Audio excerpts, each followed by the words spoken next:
Je suis, diplômée de l'École normale d'instituteurs de Lille. L'enseignement, vous voyez, ça a toujours été une passion, hein, très jeune. D'ailleurs, une petite anecdote, c'est, quand j'étais en troisième, on nous demandait ce qu'on voulait faire comme métier et moi, j'avais dit: «Je voudrais bien être institutrice», mais dans une classe autour d'une table ronde. En troisième, j'avais ce visuel-là et aujourd'hui, je fais mes cours autour d'une grande et belle table ronde. C'est assez curieux. Sinon, ensuite, j'ai un DUT, de l'IUT carrière sociale, donc j'ai travaillé, aussi dans l'animation socioculturelle.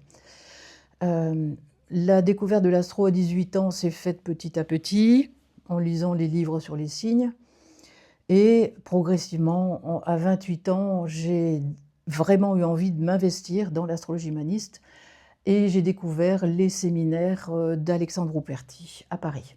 Ça a été une grande, grande révélation. Séminaire, Sage d'été avec Alexandre Ruperti qui est le porte-parole de Den Roudiard.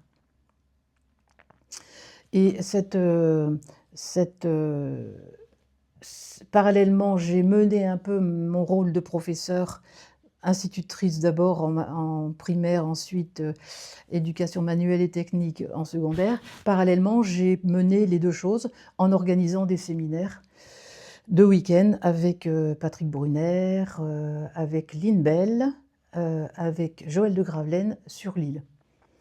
Et puis, à 30 ans, j'ai démissionné de l'enseignement, aux grandes dames de mes proches, qui m'ont regardée avec des yeux ronds en disant: «Mais comment peut-on se démissionner de l'enseignement?» Pour me déclarer, travailleur indépendant. Travailleur indépendant dans l'enseignement de la psychoastrologie. À l'époque, c'était pas un métier courant et au niveau de reconnaissance financière, non plus. Dans les administrations fiscales, c'était pas du tout, du tout quelque chose de facile. Le développement de mon école d'astrologie s'est fait avec grand, grand bonheur, année après année. Toujours dans la communication positive de Roudiard, Ruperti, Lise Green, Howard Sasportas, Arroyo et bien d'autres, quoi. Et puis un petit peu à la fois, le visuel m'a rejoint, puisque j'ai quand même été professeure d'éducation manuelle technique à un moment. Le visuel m'a rejoint et j'ai eu vraiment envie d'illustrer les cours. Alors illustration avec des illustrateurs, avec un dessinateur de BD, et ensuite avec mes propres dessins.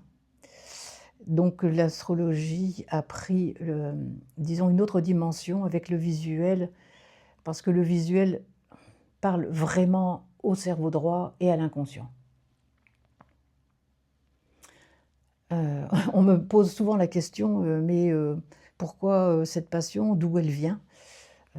Combien de fois on m'a posé cette question, et chaque fois je suis très étonnée parce que j'ai personne sur le chemin qui m'a montré le chemin de l'astrologie, mais vraiment personne. Et j'ai fait une hypothèse, je me suis dit que comme je m'appelle Anine Delattre, peut-être que, c'était de l'astre dans les temps anciens et que ça vient peut-être de mon nom de famille, mais je n'ai pas beaucoup d'autres indications à vous donner sur un maître, passé ou une famille ouverte. Non, pas du tout. Voilà. Voilà pour mon parcours.